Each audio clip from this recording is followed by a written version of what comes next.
Ah, the thrown weapons, the versatility and the broken, all here. One throw, full prime, 10 virals, 10 corrosives and some damage over time. All of these thrown weapons got really broken since melee influence got introduced. And the best thing about all these thrown weapons, they have a forced status effect on their heavy explosions. Just look at Geyer that gets critical strike chance on her abilities per electric status. Just look, instant red crits after one Xoris throw. And one more time, and now just look at the amount of status effects we get per Xoris explosion the moment we get melee influence up. And yeah, 2 takes because those are broken and they killing my test subjects with a mild setup. And if you don't need melee influence or priming or anything, you can always use them to do some damage capping with ease. I hopefully got you interested with that quick showcase on the thrown weapons, because there's quite a few things to break down about those, because every and each of those are very unique and they have their cons and pros. With the fact that GLaive has Prime version, so this is complete trash. Halikar has Wraith version, so normal Halikar is complete trash. And Kestrel, yeah, this is by far the weakest one. And no, GLaive is not like some supreme weapon better than any other, just because it has forced slash on its heavy explosion. No, it's really not the case. Like, it's more than obvious that slash is the best pound for pound damage because it ignores armor, etc, but it does not make GLaive just simply being the best, especially after the status rework. And the weakest part about slash is probably the fact it does not get spread around with melee influence, since it's only gonna spread the elemental damage. But if we're talking something like Ash, well, yeah, that is definitely the best weapon you can use as Ash. Like, I didn't even ever got to try anything other on my Ash than GLaive. It just fits too perfectly there. But why doesn't make it like some one supreme better than all other weapon? Well, simply the Riven disposition. And also the cost of the Rivens, and the cost of the weapon, and the fact that the vaults it for 50 years for some reason. So as long as it's now, when the video gets released, grab your fucking chance and farm as many as you can of those, just in case they vault it again for way too long.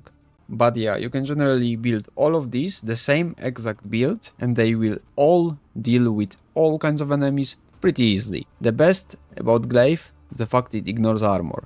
So you don't need that Riven in the first place, and it's a very good, like, I think it has the best stats out of all the thrown weapons, if we're talking like a first look, because GLaive has like 164 damage, so for a new player, you look Cerata, already higher. Pathocyst, way higher. So it's all about their forced status effect on the heavy explosion, depending on which one you should be using. And with that, I purely mean the fact that Warframe is so beautiful with the builds we can do, that we should use our weapon to enhance the whole loadout, other than just fully relying on one of the weapons. And those weapons can fit all of your fucking needs that you can think of, and they are melee weapons that are not really melee because they are thrown, so you have range. And by that, I mean, for example, Dual Ichor, because I used to love those.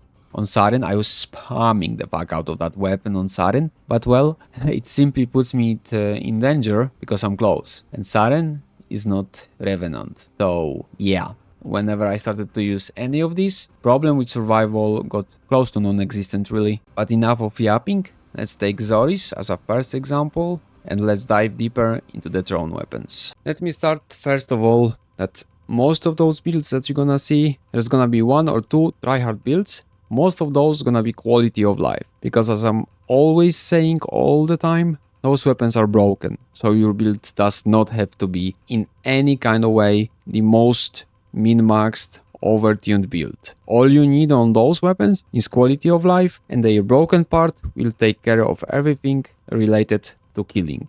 First of all, I started to use 3 heavy attack wind-up speed mods on nearly all of my loadouts, except the ones I'm using for Kullervo, since he has a lot of that provided by his passive. For most of the weapons based with melee influence, I'm using Viral plus Electric, unless it's Xoris, the best for melee influence. With this one, we don't need Electric, because we got Electric.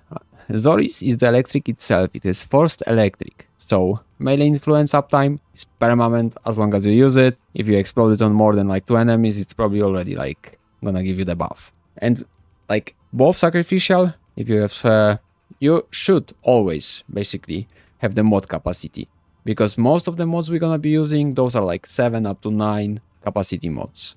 But the most important about Xoris is like those who used GLaive Prime before, they will understand. The explosion range on Xoris is the highest of all thrown weapons. With volatile quick return, we have 12-meter explosion range. But the biggest issue with it is that the actual range you throw it at is the lowest, because GLaive Prime flies at around 50 meters, while Xoris is probably like, I think it was around 30 meters when you fully charge it. And here we go. The first one of the most important mods in this loadout will win, and let me quickly show you why.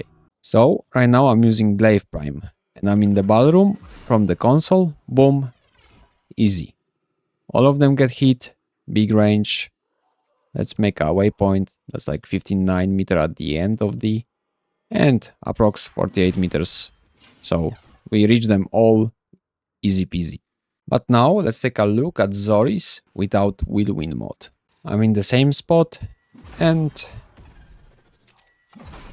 we can be trying to throw it all day long. But the range on Xoris, in the actual like how far it can travel before we explode it, is fucking horrendous. Like, what is this even? Like, halfway? But let's get back our whirlwind mod and let's see the difference. And same distance again with whirlwind mod, and we're getting them hit pretty easily, and we can clearly see how far and like how fast our projectile goes. One thing, the fact I'm mentioning that we can easily see it, how it goes, is when you put it on, for example, GLaive, fully upgraded. You can put it like 1 point max on GLaive. But if you put it fully upgraded on GLaive, this shit's gonna be way too annoying. So, for example, this is unusable without whirlwind mod, but GLaive is unusable with it, if it's fully upgraded. But if you ever wanna check how it looks like, do it for yourself, because it's just, trust me, it's horrendous. Well, let's go down to Cerata now, because it's probably what interests everyone the most, the damage capping one.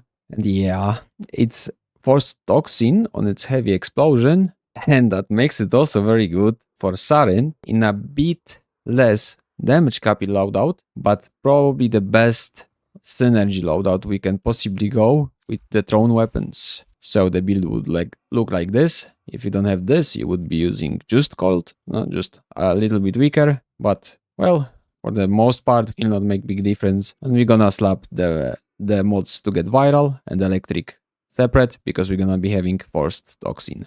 And of course, melee influence, because what else? And the best synergy is when you have Saryn with Tauforged Emerald Archon Shards for toxin status effect damage. Science Toxic Lash is also another forced toxin that's gonna be forced with the melee influence and the Cerata's forced toxin. And we have 82 before any stacks with the loadout I'm using. I have videos for my Saryn if you wanna check them out. With 82% extra toxin damage. But remember, this is doubled for melee weapons. Also including thrones, of course. So let's just take a quick look with just Toxic Lash alone. We're gonna throw and explode it real quick. 2 toxin. Every single time we're gonna get that 2 toxin. But the best part of it comes when we can finally get our melee influence up. Well, not now. Give me a moment. Oh, come on. Here we go. And just instantly spawn new guys. Oh, they all managed to die. Look, this beauty. That's the beauty of the AoE explosion. Because if you explode it on several enemies, you have 2 forced toxin per one of them, and you're gonna spread it with melee influence. So it becomes like a multiplying effect of how many toxin you're gonna get. I think I saw like 16 on the enemies. The problem is you need to be throwing it all the time, and that's what you're probably gonna be doing. so I didn't really focus on getting as much electric as I should, and I have great Riven for it with cold on it, so the stat value on my electric on that Cerata is really low, like non-existent really compared to innate toxin with a big Riven for the viral made of.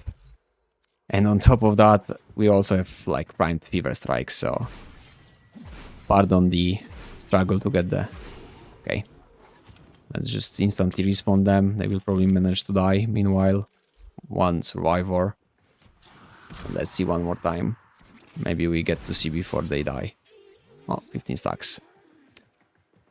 Yeah. The moment you get your corrosive up and your roar or wrathful advance if you're using Kullervo Helmet, this shit will go bananas. But back to the Kullervo's loadout I'm using for the damage cap. It's gonna work on any frame as long as you're gonna be using Kullervo's Helmet. That's all you need for that weapon. You don't even need Nourish. I could just do it with the crit alone. But that's cause I have Riven, and that's cause it has this disposition for the Riven. That's a juicy 115 crit damage, 105 cold, and 190 melee damage, with a crit chance for slide attack negative. That is probably my best ever Riven, like nothing even comes remotely close to this. And I never got anything like better or even coming like remotely close, so... And just a heads up, Kullervo can damage cap with any melee weapon. But the fact it's just the easiest and most consistent with melee weapons, I even have a video on my channel about Kullervo's experience, I achieved every single damage instance, like every time I threw, I had a damage cap.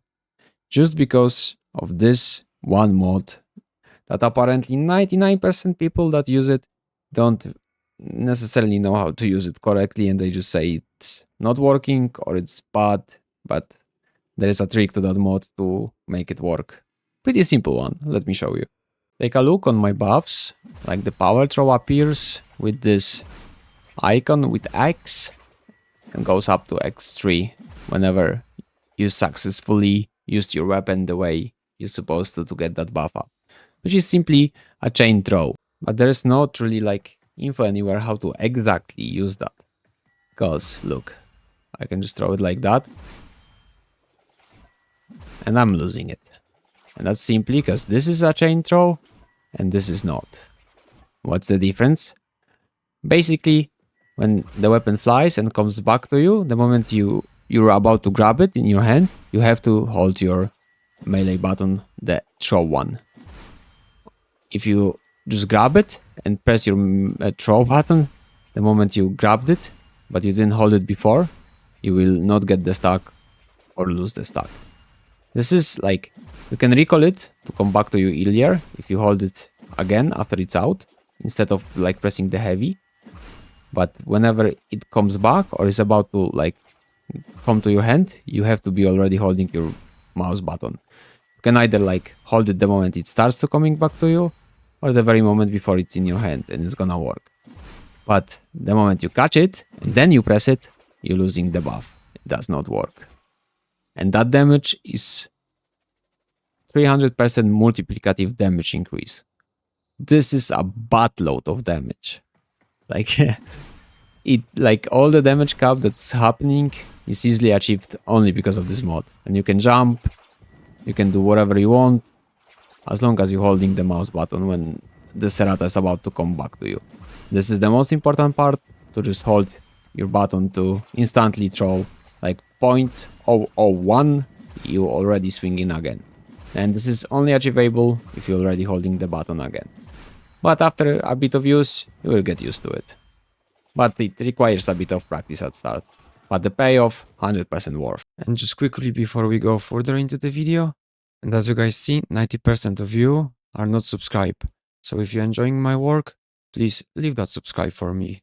Thank you in advance, and let's continue with the video. And as every damage cap build ever, we need a good primer, aka the Mechadog primer. I'm gonna be using corrosive, since I'm gonna be giving him viral from my Nourish. We're gonna be needing some combo points, so I will be using Rauta in my combo pumper loadout, for it to just generate some combo points. And on Cerata, I also have focus energy to fill up the 90% cap on heavy attack efficiency, and the 40 is enough since we have Kullervo's passive for 75 heavy attack efficiency and 100 heavy attack wind up. The obvious arcane for the damage cap will be melee exposure, so we will have to use 2-3 times our abilities just to get the 240 damage increase. And I'm using my crazy as Riven. Mwah, pure love to this. I have corrosive because I don't know, let's say I spawn green ear. I just never swap it. Like I don't use faction mods or anything. I'm just too lazy. Like I one-shot everything with damage cap no matter what fucking faction it is. So I don't give a fuck about the faction mods. I will one-shot, I will damage cap on wherever you throw at me. So we basically spawn some enemies, get some combo points. We have minus damage Riven, so I can get the combo points before stuff dies. We get our power throw. Our dog's already priming them up. Let's just chain them a few times so I get full value. And boom, damage cap. Quick guide. Okay, this is something I really wanna do in one take. Steel Path, 190. Won't matter if I go to the other simulacrum for extra levels. Get those off. Juggernaut Behemoth. I don't think you can spawn something more stupid to kill in a simulacrum. I honestly don't know if you can spawn something more stupid. See those guys? They're pretty tanky. And killing them with thrown weapon, I mean, I don't even need power throw. If you don't know how tanky those guys are, spawn them in your own simulacrum and try to kill them. And this is Pathocyst, my recent addition to what I'm using, since I reminded myself that's an easy first viral proc, even though I still have viral set up for it and then voltaic strike, but you could remove those two and put any other, melee influence, triple wind up speed mods. This is like, I always have this on thrown weapons, this is just love. Blast radius increase, 7-9 plus 3 is like, this is the only way you can increase it. Also will wind because also very dog shit like Xoris range you can get out of it. Without this it's just awful. And Canis Mandible because I was using it for the status effect immunity. And trust me, these bad boys, they are even like they cost nothing, like 20 platinum, 30, 50 max for the unroll. And look on the fucking disposition. It's like 1.3. It's a bit higher than Cerata's. I will be showing you this one and all other ones without any buffs. Just so you... Oh, I spawned the wrong guys. Those are completely immune to status effects unless they bug out. So, fuck those guys. You can only kill them with fully front-loaded damage, aka Kullervo and Cerata. But not weapon I'm using for quality of life. Because this is probably the easiest like way to get your viral priming. Because the disposition on this is so high, if you get status chance Riven, you're gonna have stupid status chance. And look at that. One throw, everyone's fully viraled. You know what that means if you have like Toxic Lash.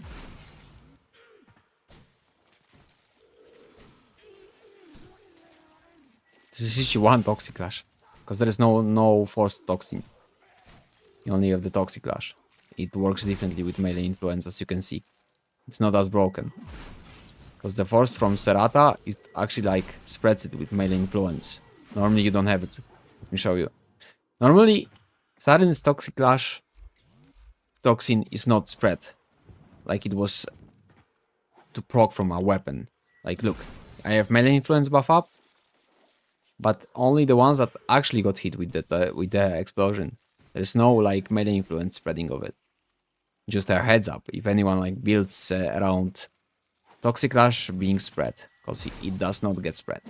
Like Pathocyst has very high status chance, and it will just not matter wherever. Like Cerata has force toxin, that's why it works so godlike. But this, look, big difference. Like the first toxin from Toxic Lash will not get melee influence all around. So just heads up to anyone who's planning to work anything around it. And now Orvius. And I don't even know how I didn't call it like frost weapons or like freezer. But well, I guess everything in its own time. Yeah, I didn't even remember I have a ribbon for it. That's nice. And it has really decent base stat. And other than, I think, Kestrel or the other thrown weapons that don't matter, this one, that disposition, bro. Big heads up. This one also requires Whirlwind. Those mods you see now, those are like the baseline blueprint for most of the thrown weapons if you want to be using melee influence outside of like Xoris and Falcor, because both of those have forced electrics, so you don't need Voltaic Strike. And Orvius is basically a portable freezer, because the first proc for the heavy explosion on Orvius is cold. Just maybe with the whirlwind part, maybe you don't want the max one. But you definitely need at least like 2 dots leveled up on that one. But not necessarily the full one. I have like 3 or 4 whirlwinds. But let's just quickly see how it freezes once we get the melee influence. Oh, it was instant actually.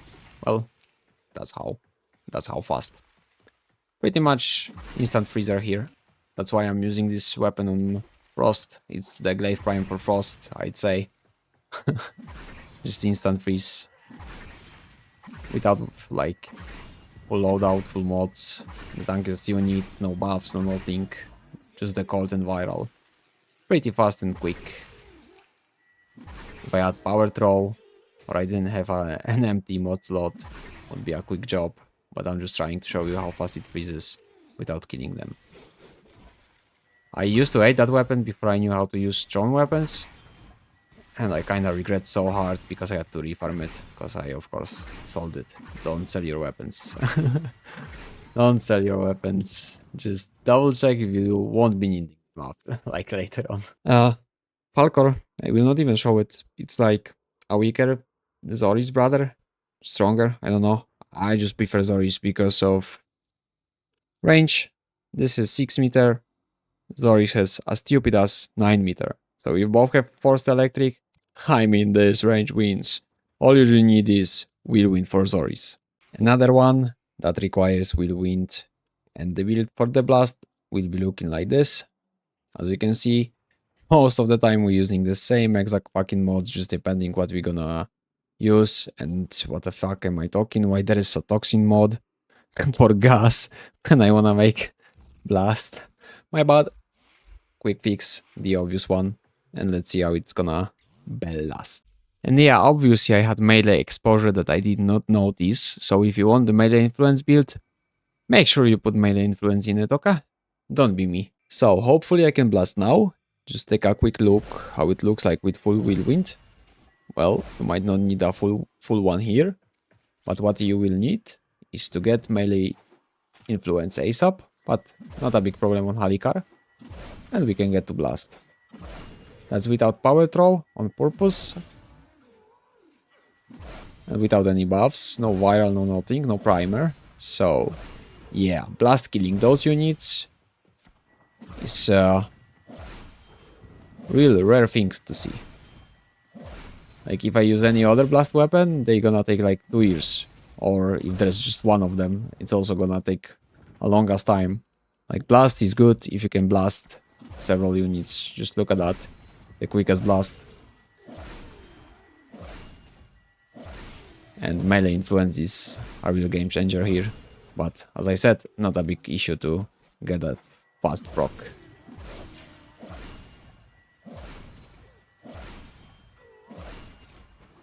But remember, there's one big important thing. Whenever you add some buffs into the mix for any of these weapons and you use actually power throw, which is probably the single most broken mod for them, outside of the crit mods and Revens, well, with buffs it gets quite fast. But that's silent buffs, so I mean, you saw what it just did. If you put 100% roar on it, it will be just enough. So hopefully I can blast now. Just take a quick look how it looks like with full whirlwind. Well, you might not need a full one here. But what you will need is to get melee influence ASAP. But not a big problem on Halikar. And we can get to blast. That's without power throw on purpose. And without any buffs. No viral, no nothing, no primer. So, yeah, blast killing those units is really rare thing to see. Like if I use any other blast weapon, they're gonna take like 2 years. Or if there's just one of them, it's also gonna take a longest time. Like blast is good if you can blast several units. Just look at that. The quickest blast. And melee influence is a real game changer here. But as I said, not a big issue to get that fast proc.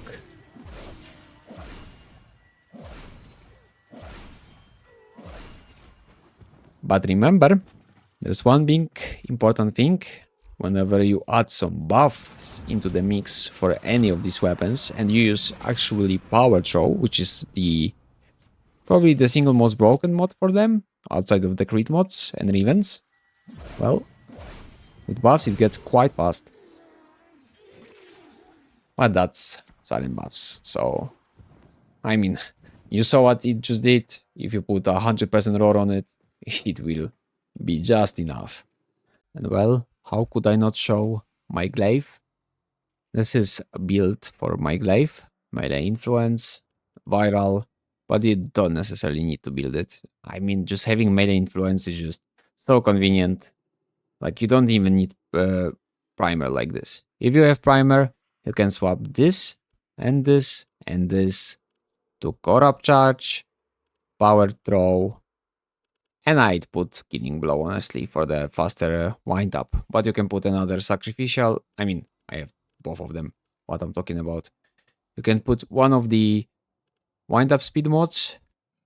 Melee elementalist is a need, science slash based. Basically, like you can put nothing in here. It will kill like any other of those thrown weapons. But this is probably the most like loved one because of the slash slash. I always kept like hearing about the slash, never really used it. But well, here we go. Yeah. The blast it also provides is quite fun. Like, it will not spread the slash, but it will prime everything. So there's gonna be one slash needed. So now let me compare Cerata to GLaive, but I need to swap to Kullervo. I need to use similar loadout. So this, because I on Saryn I have those Tau Archon shards for toxin damage, so it would not be fair. But this is plus minus like similar build. Let's see how it's gonna pump. The only difference is, as I said, the even disposition. Because for GLaive, I didn't even bother. I didn't even bother to get the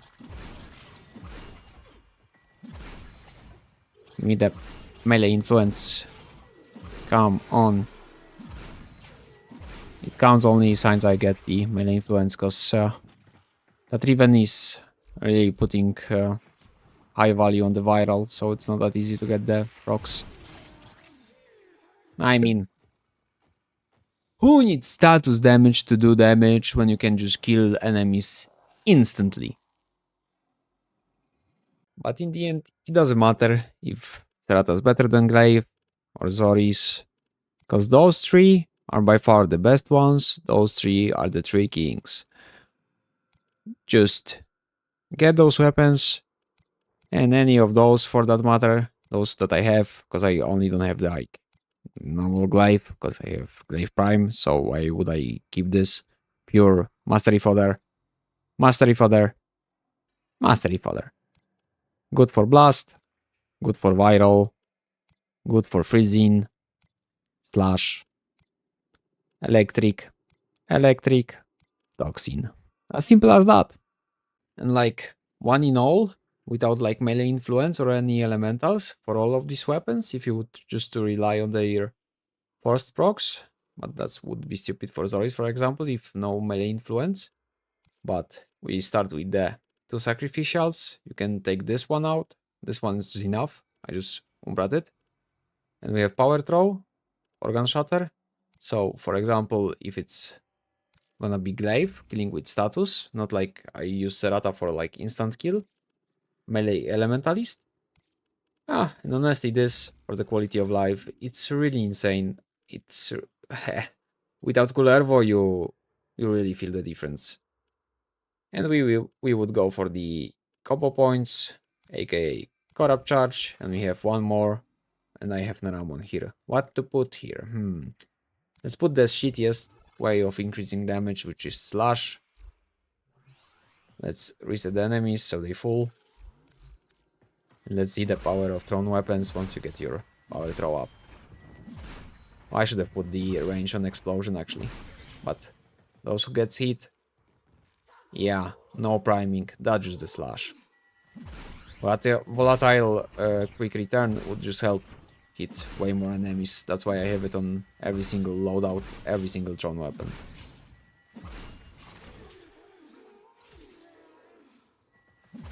Without power throw.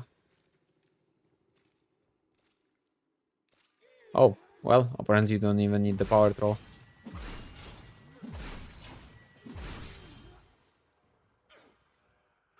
Yeah, but you can see the damage. Like, it's just good. Always. But the damage is way higher if you have power throw. So yeah, that would be all from me about the thrown weapons. I think I just put the most important info and just showed you what those weapons can do. Remember how to use power throw and remember which one has which first proc. So I hope you enjoyed it, and if you did, leave a like, comment, share and subscribe to help me with all that YouTube algorithm. And as always, see you on the next one.